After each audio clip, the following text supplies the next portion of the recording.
Music came in a little earlier than I wanted to. But hey, it's great to be with you.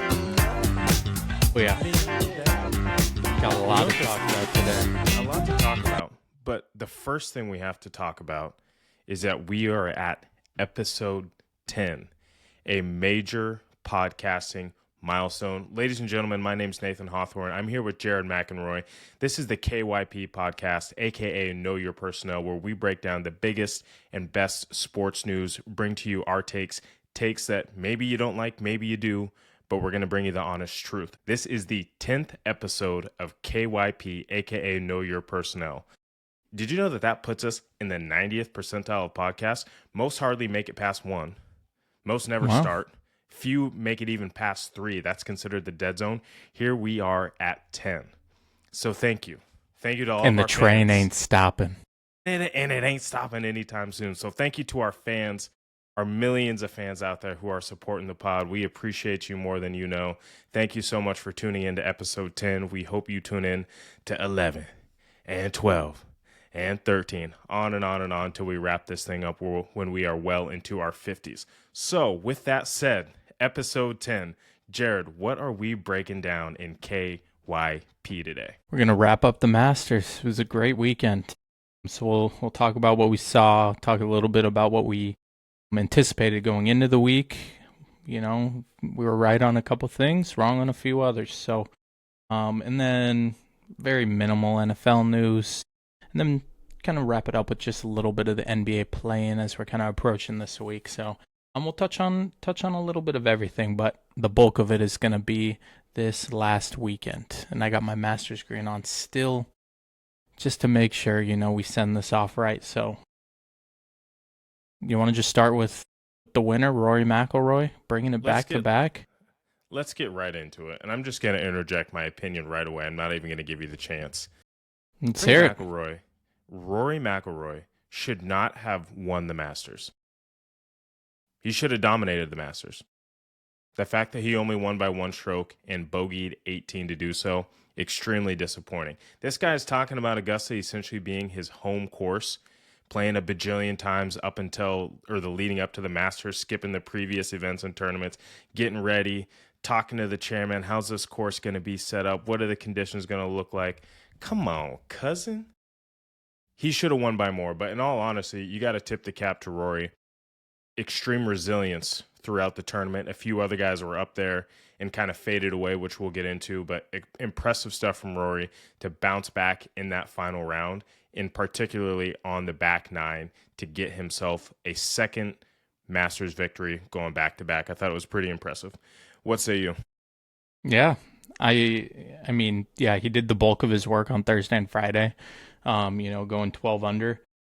I think he kind of started to play a dangerous game a little bit, and that was, you could tell every time he was walking up to a green where there was a leaderboard, he was taking a look, and you could tell he kind of started to play his game based on that, which in the past has kind of been his downfall, but you could tell he didn't have the added pressure of, I need to get this to... I don't need this to finish the Grand Slam. It was more like, okay, what do I need to do? And it was more clinical, and that can hurt you or it can help you. And in this case, he did what he needed to do. I kind of talked to you about this already. He was at about 13 under while the rest of the field was sitting around 11 under and 10 under. And it really begs the question of, like, you know, if everyone knew that they just needed to get to 12 under and that was going to be the number to at least take it to a playoff, how many different people would have changed their strategy? So it was, man, I mean, he minimized mistakes. He was attacking where it wasn't risky. He birdied the holes he needed to birdie. And then the even par on Saturday and Sunday combined. And I'm going to use this as my segue into my issue with Scottie. And that is the slow start conversation of, I had slow starts, you know, hey, Scottie, how did the weekend play out for you? You probably would have liked to do better Thursday, Friday. His Thursday, Friday was the same as Rory's Saturday, Sunday. So they were even par, both of them. You have to get to the final number however you do it. It doesn't matter Thursday, Friday, Saturday. None of it matters. There's a winning score at the end of the weekend, and that's the number you got to get to. And Rory did it. Scottie didn't. His his game looked great. I think we didn't give him enough credit because we didn't see what we wanted to see in the weeks leading up to it. But I mean, we even said it last episode though, like they got a different gear in the tank, man. He's, especially at this course, he knows it so well. We knew he was going to come out on fire. Yeah, and that's the thing about Augusta. Again, you know, once you win there, you know how you have to win there, and nothing exemplifies that more than Rory on the back nine in particular. 2 birdies on Amen Corner, incredible. Although on the par 312, it did seem like he maybe I don't think he was trying to be that aggressive. I think he blocked one a little bit or was just a little late with the hands, but regardless, stepped up, made the putt.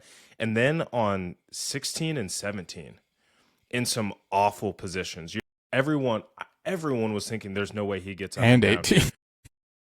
And 18, right? But he gets up and down, makes par, and keeps the round going and just protects his score, right? He already knows Justin Rose is in the clubhouse, can't sneak up on him anymore. He knows that Scottie Scheffler's in the clubhouse, and he's got to stay avoidant of that. He knows that Cam Young can't buy a putt. He knows Russell Henley. You know what? Quick shout out to Russell Henley. There's a guy who had every putt he wanted. You think about where you want to be on a golf course to give yourself the best look to make a birdie putt, and he just left all of them low.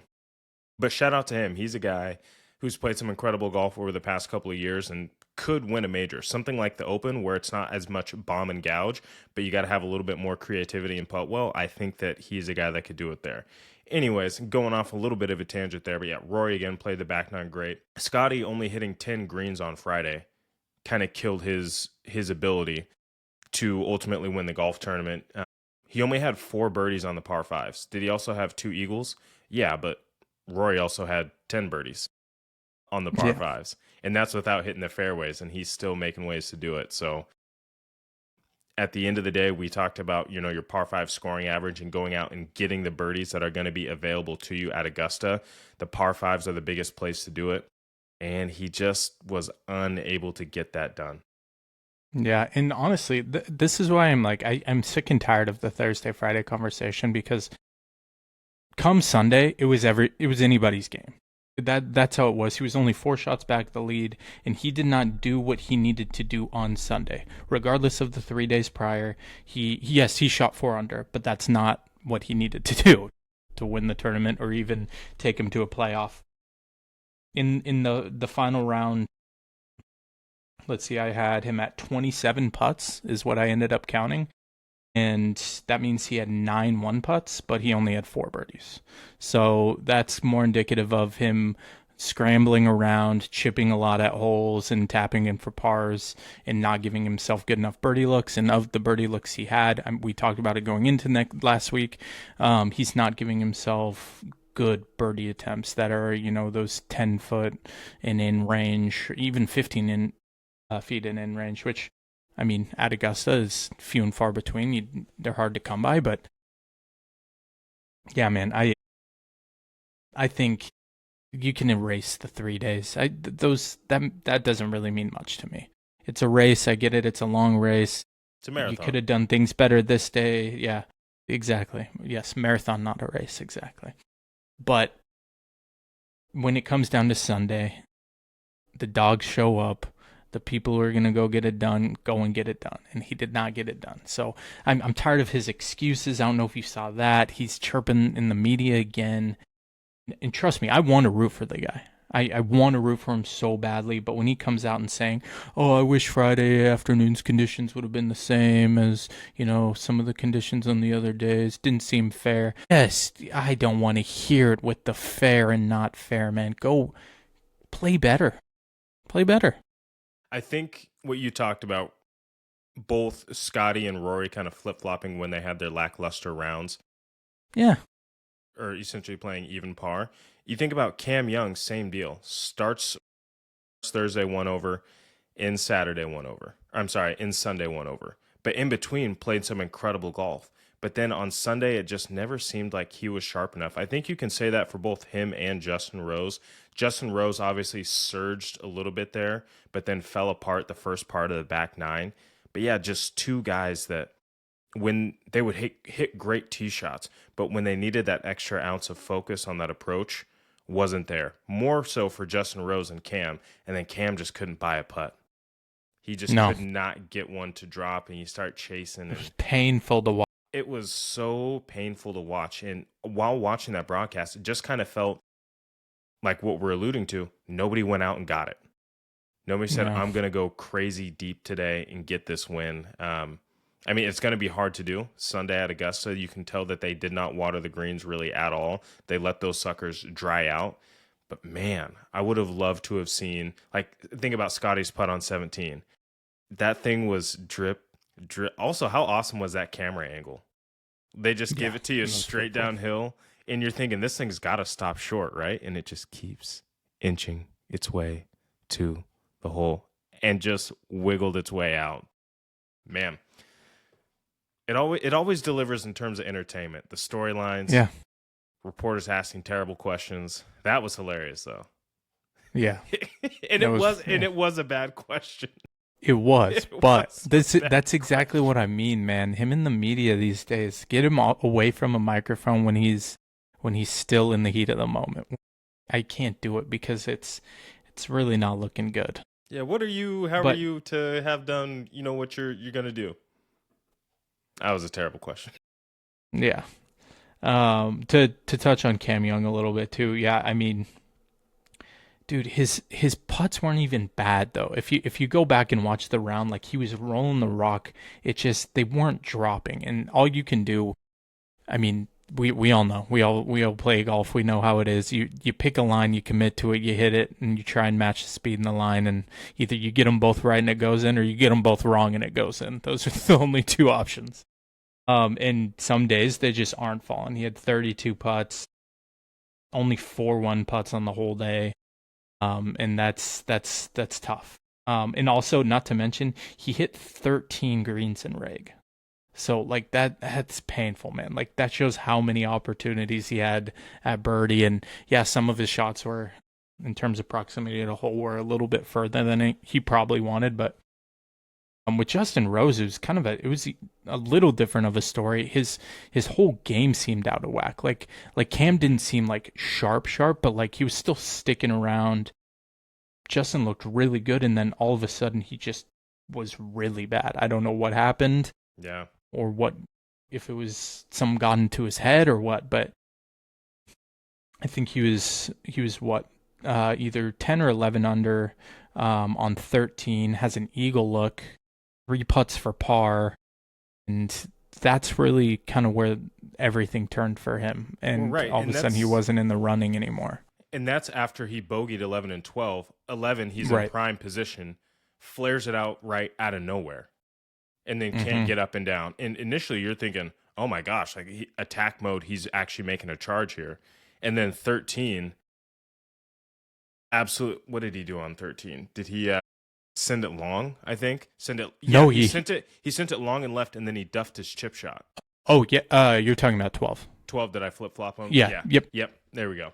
Duffed the chip shot, and you're just like, what? Where did that come from? It was. And and like you're talking about with the putts, matching the line and speed, in golf, you have to have focus the entire way through the swing. Any microsecond of losing that focus, and you're going to have a bad shot, and that's what looked like happened. Completely uncharacteristic for a guy like Justin Rose, whose routine is just so dialed in all the time, almost to a point where I can't stand watching it. So that was very strange. It's exactly that. And the shot he hit on 13 was where I was like, okay, like maybe he's back. It was just a minor lapse. And again, on this golf course, everybody has a minor lapse here and there. Like you see it through everybody's round. Rory doubled, was it par 3 6th? Or which hole was it? I forget. But yeah, that you're going to have your ebbs and flows of the round. He hits the shot on 13, and I'm like, okay, it was just a couple bad holes. He's going to dial it back in, and then he just didn't. So Yeah, I feel so bad for him, man. Every time we watch him go out and just fire at this course, and he can't get it done, and he's an easy guy to root for. Was that what was It's the tough. one on broadcast that it looked like he shanked it, but he actually Yeah, it's just the rogue but he tracer. just but he absolutely stuck it. Just sitting there Yeah. watching it, you're like complete collapse inbound. Is that the one? Is that the one he three putted? I think it might Yeah, have been. yeah, it was. It was on 13. He had around the corner. He hit a nice little tight draw. It was probably more aggressive than he wanted, but yeah, the tracer just takes it far out right. We're all like holding our heads, like, oh no, and then it just shows the pin and the ball landing right next to it and bouncing out. But hey, they can't get it all right. Technology is only so good. Can we also talk about Rory? I think it was 15, kind of fatting that wedge and getting the only bounce forward I've ever seen off that side hill and not being in the water. I cannot believe that. And you want to tell me Augusta's not moving some sort of magnet underneath the greens? Well, Scottie if you're gonna and Cameron burning edges all day, but Rory gets the bounce of the golf gods. Come You on. and I both know if you fat a wedge, it takes spin off. If But that thing was still- pured to that same distance, that thing is spinning off the face of the earth. But I think So, even if he caught a even if good break. flushed that one, he might have ripped that one off the back of the green. Anyways, Yeah, that was just he you caught thought a really good break. you thought for sure that was water. You already started to feel for him. I was celebrating, whatever. And Sam Burns, don't forget about him. Disappointing. Yeah. Just a lot of horses were up there. Guys that you're like, all right, they can go out and get this, and a little bit disappointing. I didn't really have much faith in him really like pulling it out. It was more just like I was excited to see him back in that form. And hopefully this is Sam I mean, he's been playing pretty decent though. The last year he did pretty well, but this is kind of proof that he's sticking around for a little bit longer, and he's probably a name that I could see at some of these other courses going out and competing for majors. Like Aronimink, I think fits his game a lot. Yeah, we'll see, but he's definitely a name to watch out for moving forward. But yeah, I wasn't convinced about him. Hua Tong Lee never really had a shot. What was that? Talk about a blunder on 13. He's just in the azaleas. No one can find him. Looking for his ball for 30 minutes. At that point, just take the lost ball and keep it moving. And then he puts it into the water. Honestly, I don't even know what happened because the broadcast certainly did not show it and did not care to show it. Yeah. I haven't seen a replay. I don't know if Augusta has that whole sequence on just lock and key. Well, they do. It's things like we're not going to let people see this part of the property. You were never supposed to see it. You're never supposed to explore up here. I don't know what's going on, but I cannot find that clip.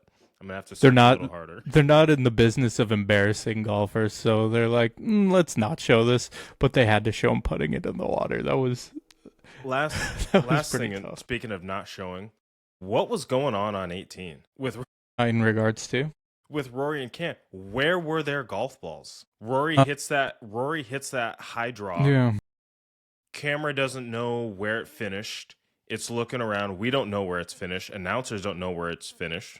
Cam Young hits one. It seems like he pulled it. Yeah, their approach shots. We're like, where's the ball?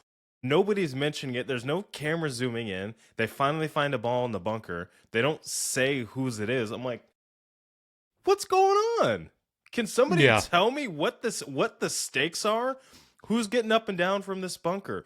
Who knows where? I don't know. Also, if I'm Cam, I would have been pretty upset about that camera tower because just based off of where he was hitting from behind that tree, it felt like it was in his eye line. Yeah, it was there, but like it wasn't there, but like it was there. It had to have been in his head a little bit. Absolutely, because it feels like, hey, like if I want to start something out to the right, maybe I don't have enough space to do it. Not say that's obviously not why he didn't win, but I just thought that was so strange when he was setting up to hit that shot. I'm like, I just said, hey, pause this whole tournament, take that thing down, tear it down. Roy's approach on 18, though, I don't know if there's any other golfer in the world where the patrons would have felt safe standing where they were knowing that he was about to try and bend this ball 90 degrees around that tree line. Bend it like Beckham. They've seen him do it 100 times, so they're like, okay, we'll stand here comfortably, not expect to take a golf ball to the forehead. But yeah, though it was certainly an odd finish.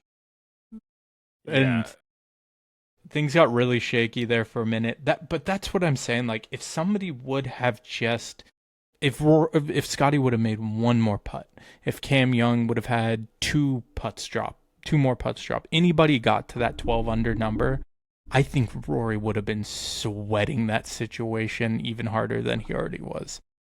Like, it would have been interesting to see what his approach would have been, knowing he needed par to win the tournament rather than bogey.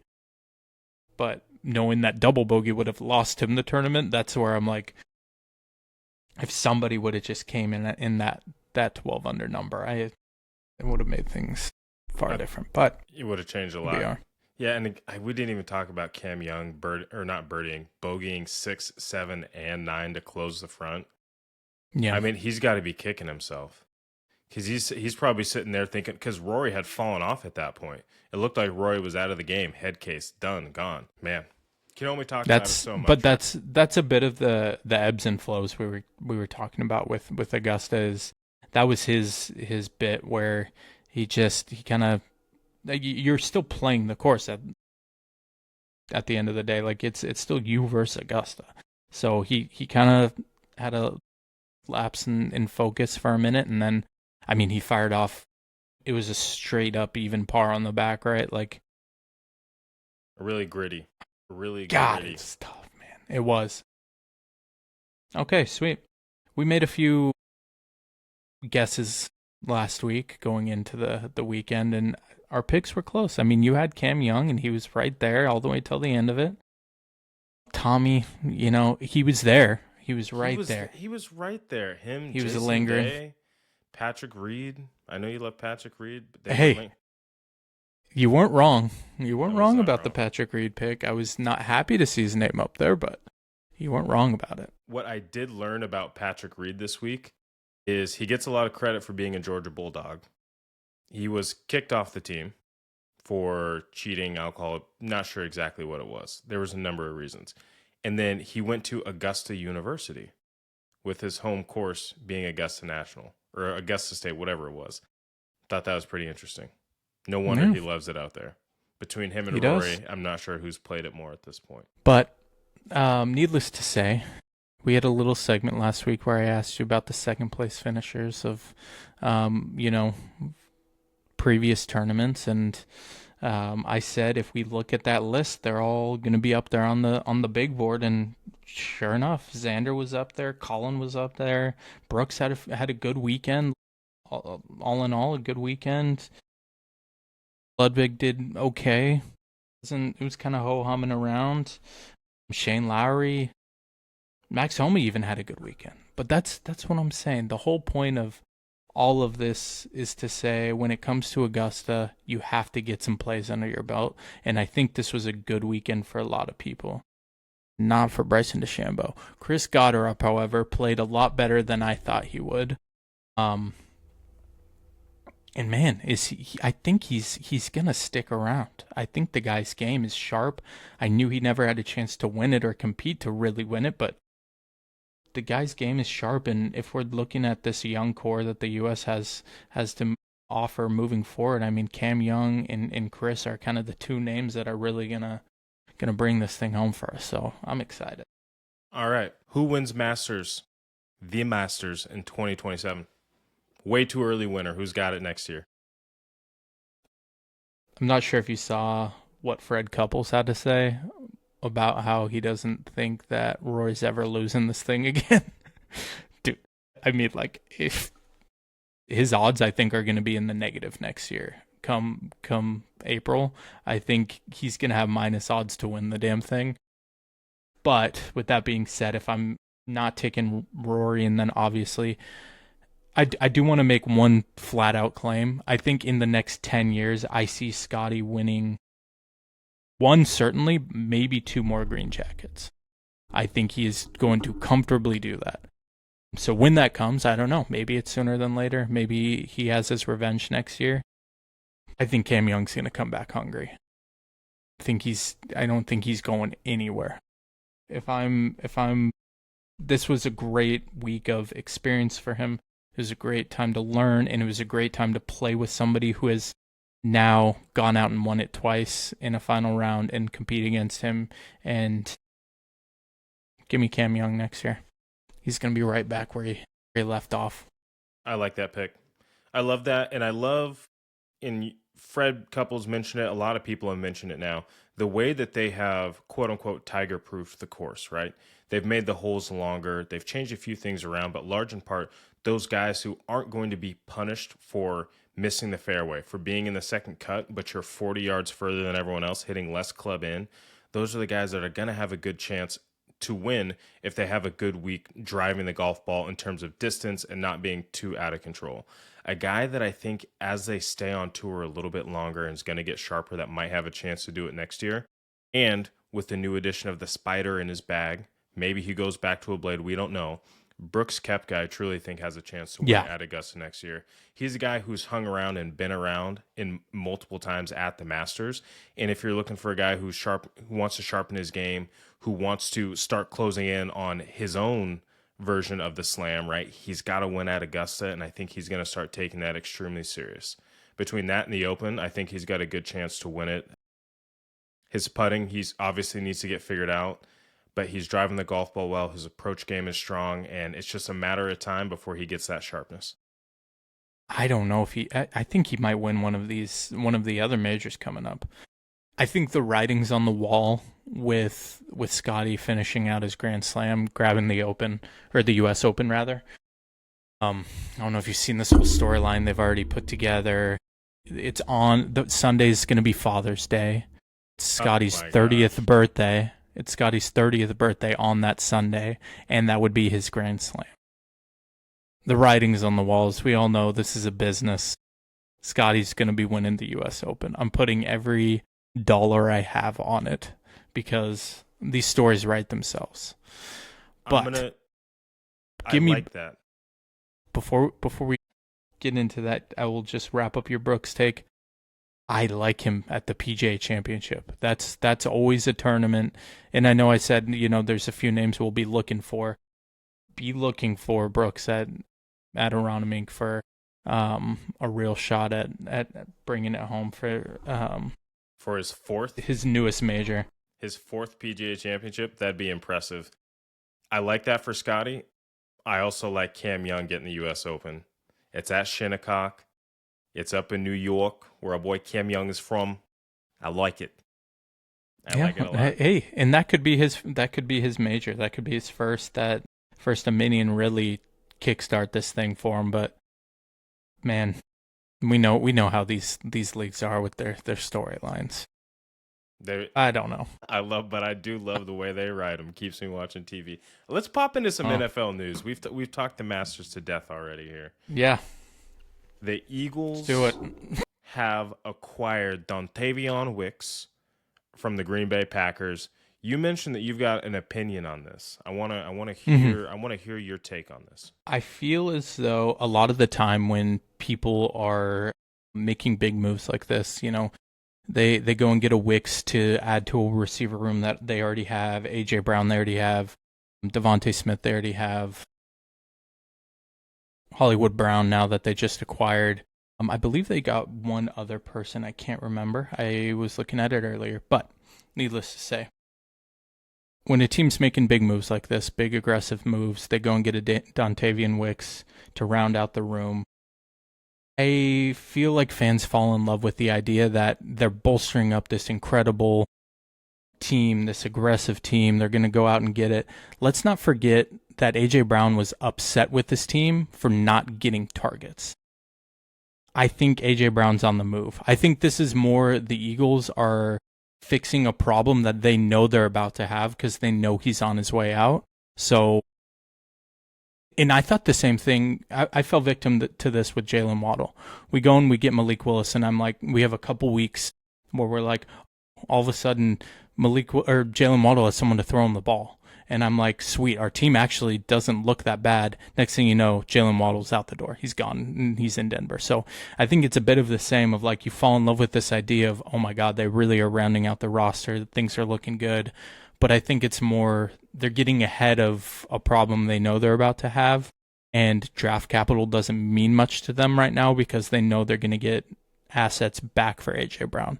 So I think this is a sign that proves A.J. Brown's out the door and he's going to be gone by draft day. That's my take. I don't disagree with that. I think Dontavian Wicks is another kind of big-bodied wide receiver. Now, he's played in that Packers system. You kind of have to play everywhere. They move you around based on the formations and what you need. So I believe that Sean Mannion's probably looking to do something similar. You bring in another kind of bigger-bodied guy like Dontavian Wicks. Devontae Smith would absolutely be your number one. Bringing in your Hollywood Brown, you get a speedster. I want to say it was Elijah Moore was the additional pickup that they had. Yes, exactly. Yep. A guy who's not necessarily game-breaking, but a guy that you like him on the field. He's shown bursts of talent and ability throughout his time, whether that was with the Bills or whether that was with the Browns. So I like what they're doing. Again, they're bolstering that wide receiver room, but it does look like A.J. Brown is going to be on the move. If he's not on the move and he wants more targets, maybe you're looking at a more air raid type offense with Sean Mannion. I don't think that's going to be the case based off of his coaching history and having Saquon Barkley and that massive offensive line that they have. You're going to want to lean on your horse. But if there was ever a year to kind of taper back the touches for Saquon Barkley to make sure he can finish the end of his contract, maybe this is a year and maybe you start slinging it around the rock. But again, you got Jalen Hurts. And since that shoulder injury and since the Super Bowl loss, he just hasn't thrown the football the same way. Yeah. I don't know what to make of it, but yeah, rounding it out, A.J. Brown on the move. When have we seen one of these diva wide receivers be the one that changes what the team's plans are moving forward? When have we seen them come in and be like, hey, I want this to happen, and then be like, okay, you know what? Sure, here you go. Keys to the castle. No one's doing that. They're gone a week and a half later. Every single time it happens. We've seen it. Look at DK Metcalf. They shipped him over to Pittsburgh, and now he doesn't have a ring. That's what happens when you sit there and you freak out about not getting targets. And I think it's also going to be good for the Eagles to get that out of their locker room.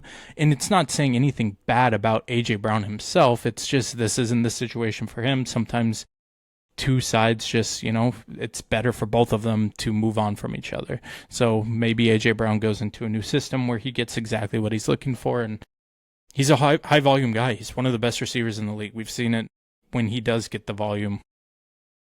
So, yeah, we don't know where that will be. It's hard because one of the best fits for him is in his own division.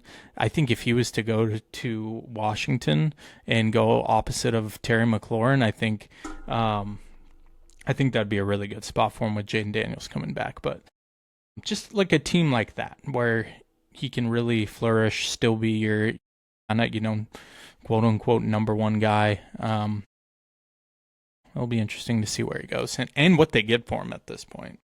Because I feel like the more you stick around and the more you hang out in the trade block is when things start to go downhill real quick. Yeah, you start to lose your leverage. And as soon as you start trying to shop somebody quietly, word gets out. You start losing the offers that had the high value. People start trying to nickel and dime you. All of a sudden, you've got him on your roster again. And Howie Roseman's not going to take a bad deal just to get rid of somebody. If he has to have A.J. Brown for another year, he's like, yeah, you're going to play. Yeah, especially with draft day. Especially with draft day lingering, like these picks have numbers to them now, so the value is set in stone. Like a first round pick in the future, you don't know where that pick's going to land. All of these picks now have value. It'll be interesting. But yeah, like you said, Howie's he's locked in. He's not one who's been known to fold. Not one bit. Speaking of the draft, I wanted to quiz your draft knowledge. here. No, not draft knowledge. I wanted to quiz your draft knowledge. You came at me with the Masters question. It was a shot in my heart because it said, hey, you made me feel like a casual, which is large in part for golf. You could argue I'm more casual than I am intelligent, right? But if you show me the picture of that Masters dinner, I can probably name about 70, 80% of the winners out there because nobody remembers second place. So here today, we're going to ask you to remember second place. We've got the last 10 drafts. There's a quarterback that went number 1 overall. No. And there's a quarterback who went number 2, not number 2 overall, but the second Just quarterback second take pick in the draft.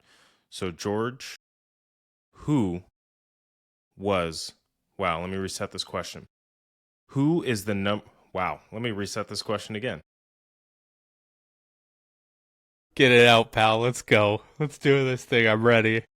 Who in the last 10 drafts was the second quarterback taken off the board? Bonus points, obviously, if you can name the number 1 quarterback taken off the board. You can go in any order. In the last 10 years? Last 10 drafts. Okay, I'll tell you what. I'll give it a run, but if there might come a time where I'm going to need you to tell me who number 1 was, or at least the team picking or something. I might need a couple hints, but I think I can ring off a few. So, let's see. Last year was, I'm trying to think of who was even number 1 last year. Tennessee Titans? Oh, Cam Ward. Yeah, so Cam Ward was number 1, which means number 2, was it Tyler Shuck? It was not Tyler Shuck. Or was he 3rd? He would have been 3rd or 4th off the board. I feel like I'm missing a very clear one here. Give me the team and I'll tell you. He is currently a starter in the NFL. He did earn the job. Big city. Jackson Dart. Duh. Jackson Dart, obviously. correct. There we Got go. it. Okay. 2 years ago, then we're taking it back to 2024 class was a Heisman winner. The number 2 pick was a Heisman winner. Number 2 pick was a Heisman winner. Okay. Well, actually, the number 2 pick and the number 1 pick were Heisman winners. Wow. I'm really just blanking on who was even the first guy. I feel like if you tell me the first guy in each of these, then I can start ringing them off. Let's do that. Caleb Williams was the first quarterback off the board. God, who was in that draft class? Bro, I'm blanking. Also a starter. Yes. So Caleb Williams draft class was going down the list in my head. It was Bears, then it was the nation's capital. Jaden Daniels. God, bro. This is what I mean. Like, you tell me just something, then I know. But I'm having trouble organizing the years because I'm trying to think of it in order. It's kind of hard to organize the years because I know I need something in front of me. Okay, next up we got 2023. Yep, let's ring them quick. 2023 number 1 overall was Bryce Young. Bryce Young's here, and who's the team of the person that went second? Houston Texans. The team, giving away the team might be too obvious. Okay. But who is it? Bryce Young went 1. CJ Stroud went number 2. Second off the board. 2022, this was a horrible year. If you remember this draft class, arguably this worse was the than Kenny Pickett one? Yeah, Kenny Pickett was the first off the board. Who Malik was Willis. 2? It was not Malik Willis. What? There was another quarterback who went a little bit later to a Southern team. Southern Bird team. Southern Bird team? Well, that would be the Arizona Cardinals. Southeastern Bird team. Southeastern. Oh, the Falcons? Yeah. Who went to the Falcons that year? So we got Kenny Pickett was, and then the Falcons took. Remember that? Damn, is this like a gettable name? Remember this was a year where a I know. I got it. Spencer playoff. Rattler. No, there was a surprise team in the college football playoff. Or not Spencer Rattler. What's the name I have in my head? No. Same type of beat as Spencer Rattler, though. What's his name? It starts with a D. You know what I'm saying? Desmond Ritter. Ritter, there it is. Exactly. Yeah, there we go. Same type beat. Him and Spencer Rattler might be the same. Okay. Might as well be the same. Okay. 2021, number 1 was Trevor Lawrence. And the second quarterback off the board tricked everybody with his pro day. He made one brilliant throw, and everybody Zach thought, Wilson. this is the guy. That's the one. 2020, you'll know this one. Second quarterback taken off. You mean 2018? 2020. Oh, are we at 2020 now? We're at 2020. We went 2021. We are now at 2020. Oh, okay. Yep. That math checks out. 2020, the second quarterback would be Joe Burrow was the first. And that means number 2 to Joe Burrow. It wasn't Tua, because Tua was 6. There was no one between him and 6? It's Tua? It's Tua. Why did I think there was someone else that was in that top? Wow, we suck, bro. We suck at drafting. Justin Herbert was right after him, too. Justin Herbert was right there, yeah. And 2019, Kyler Murray, Heisman winner. The following guy went to another New York team. Kyler Murray's year went to another New York team, which means that it was Josh Allen to the Bills?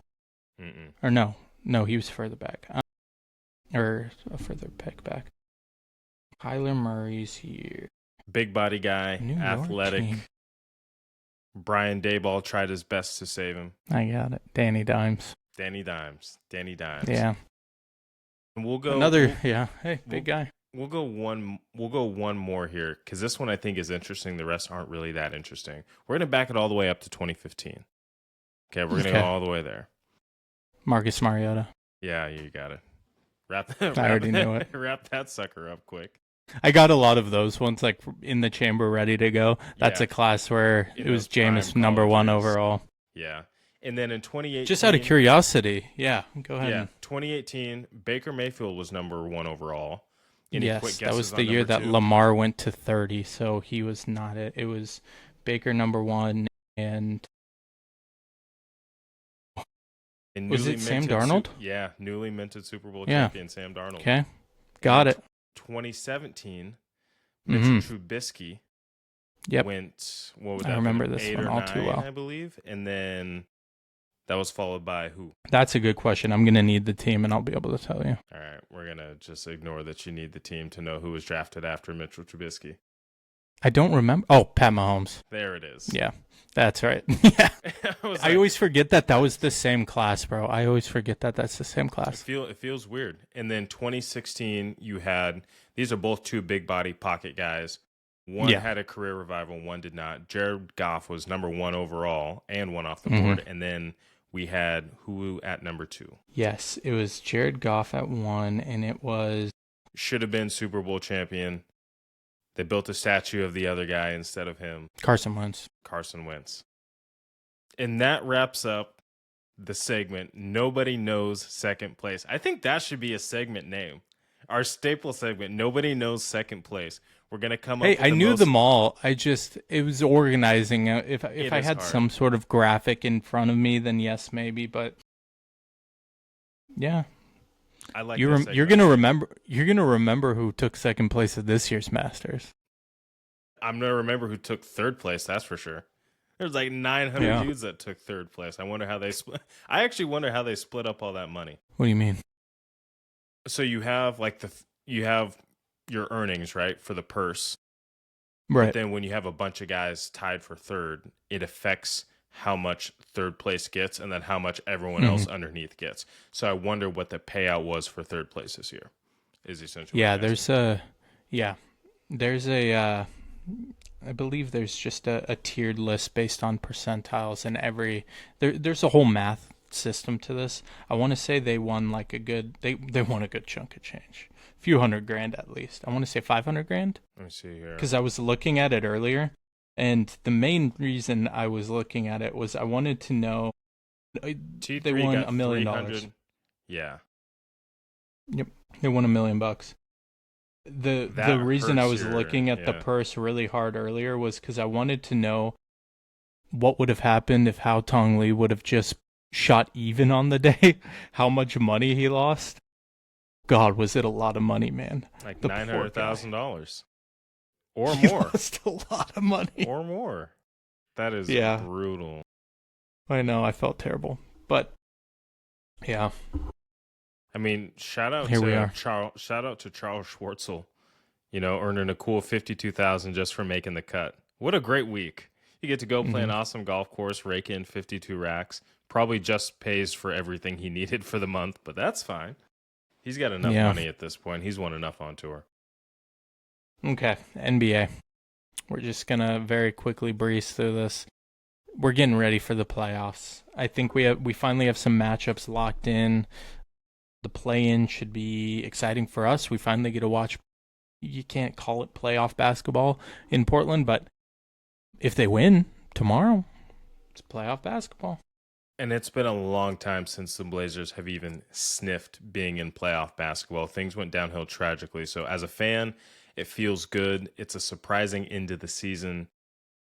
You know that some guys are working hard as the new ownership starts to come in next year. They're working hard to earn their jobs, and you can see it.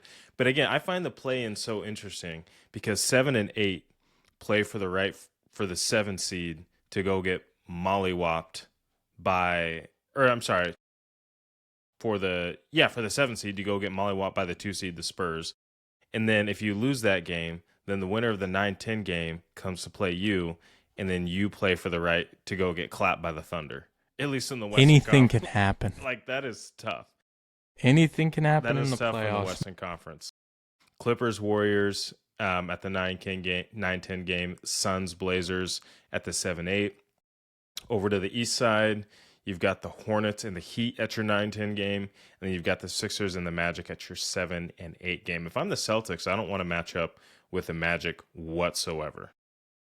Yeah. Magic had a tough close to the season, but they're not a bad ball club. They're not a bad ball club. I think it's pretty much at that point just win one of the games. It's going to be tough because Charlotte's playing really well also. I think they'll stomp Miami, and then whoever loses that Philadelphia Orlando game will be in a bloodbath with Charlotte. Dude, Yeah. they're playing insane right now. So we'll see there. On the western side of things, talking about the teams that are solidified, Lakers in Houston is going to be a great series. And then in Denver and Minnesota, I like both of those. Those are tough first round matchups, man. Those are the only two matchups I actually identified as I'll sit down and watch those. Yeah, those are going to be really, really good. And I love that LeBron and Ime Udoka actively hate each other. There's absolutely no love in that relationship. And then you've got Kevin Durant and what he's trying to do with this young buck of a Houston Rockets roster against the Lakers and their kind of aging, struggling team. You got Luka, Reed, everybody's all injured. It's going to be interesting. If the Portland Trailblazers beat the Phoenix Suns on Tuesday night at 7 p.m. Pacific, you heard it here first. They will give San Antonio fits. I don't know if they actually have a chance at winning, but I think it could be a 6-game series. I don't hate our team, and maybe it's just me being a homer, and it is what it is. But you go down the list. I like our roster. We're finally healthy. This is the first time, and maybe our downfall is going to be we haven't had enough time to play all together. But Shaden's back. Scoot's back, and he's been playing pretty well. He hasn't moved me, but he's playing well enough, and we seem to be in some sort of groove. It's if we can finish a game, that will be the big question mark, because we had a fully healthy Denver team who was needing to win games to get to the 3 seed, and we had them on the ropes. We were up by 20 at one point, and came down the stretch, lost the game, fumbled the bag, taking bad shots, kind of got out of our game, started playing theirs a little bit, whatever. Don't sleep on us against the Spurs. That'll be a series you will tune into as well.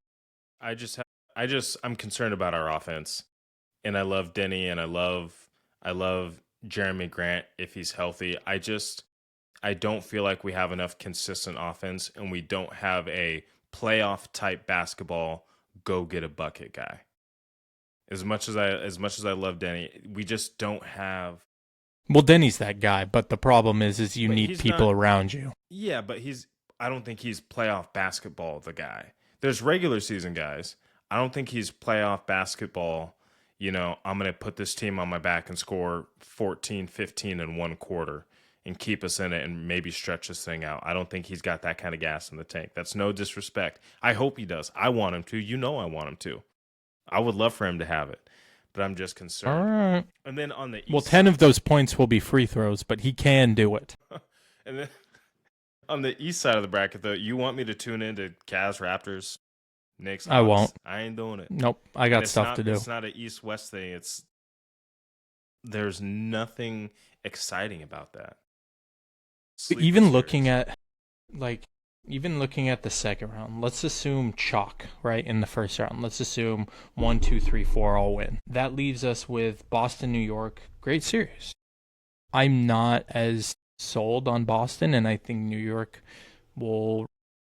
I think New York's going to hit the postseason and do what they did last year and start to really roll. They have their question marks, obviously, but Detroit and Cleveland will be a great series. But to me, it looks like another path for New York to really make a run. So that's all I see in the East, and that maybe Boston I'm wrong. That Boston team is disgusting, dude, and they're deep. They did more than half this year without Jason Tatum, and they got blessed almost with Jason Tatum having that injury because more of the roster got to sort itself out and kind of figure the flow. Jason Tatum didn't come in and hurt the flow. They just kept flowing around it. I think that's scary. I think that I'm not moved. I think we're gonna see a Thunder Celtics NBA Finals. If you had to ask me today. Well, I'm not asking you today because I'm not buying it. Will you ask me tomorrow? Nope, I'm not buying it. That's one team that, and this can be a perfect clip for you if it doesn't work out this way. But I don't. If I had to put my money on one team not making it, it's going to be Boston. Not moved. However, the other side of it can really be anybody from the West. Like I said, that Lakers Rockets series will be fun to watch. I think they're the worst of the four teams. If we're talking again, chalk, let's say OKC, San Antonio, and Denver. I think the winner of the 4 or 5 is going to be the worst of the 4, and it's probably going to be. I don't know if San Antonio has what it takes to finish off the run and make it to the finals. OKC's just so good, man. And they did it last year. So that's where I'm like, some of the inexperience with San Antonio, a lot of the what ifs. I don't know if that's really going to play into how they match up against Denver. And Denver's another team that's been around. So I think if their second round matchup, if they would have been the 1 seed and they would have been the team that had to play against like a gritty series against the Lakers, and I think that would have given them some scars and they would have came out winners in that series. But I think falling to the 2 seed and having to play against Denver will be ultimately their downfall. Yeah, I don't think San Antonio has enough scars. And nobody on that team really has had to make a deep playoff run in how many years now? So you're asking guys like Wemby, like Steph Castle, like Harper, who they haven't had to go deep in the playoffs. And dudes run out of gas. We saw it with Anthony Edwards, a guy you thought who was going to will this team to an NBA Finals win. And he just couldn't, you run out of gas. And again, you're talking about going against that physical Nuggets team who has the pedigree and experience. Good luck. And it's not because the talent's not there, but like you're talking about, that strength and that grit to win playoff basketball, it's different. It's a different kind of finesse. It's a different kind of strength. But I'll tell you what, we'll fast forward. I'll watch the second round and on probably. I like a lot of these matchups. We'll see what... And the refs just got to swallow their whistle a little bit, man. I think that's honestly one of the biggest things. If this is going to be an entertaining playoffs for us, similar to last year, they started to swallow the whistle a little bit, and it became watchable. I think my favorite player to watch is Jalen Brunson, and he gets a lot of fouls called for him. So when he really is going for the bump in the bucket, they're not giving him the calls and he starts making some crazy shots. That's when it gets exciting. It is. Yeah, that's all I got. Let's go. Trailblazers, they're going to beat the Spurs, shock the world. You heard it here first. You heard it here first. You heard it here second. I'm gonna go ahead and hop on that bandwagon. Go Zers, baby. Not the bandwagon, but the bandwagon of they've got a chance to beat San Antonio. I'm drinking the Kool-Aid. Let's go to a game. Let's go to a game. If they're playing San Antonio, I will.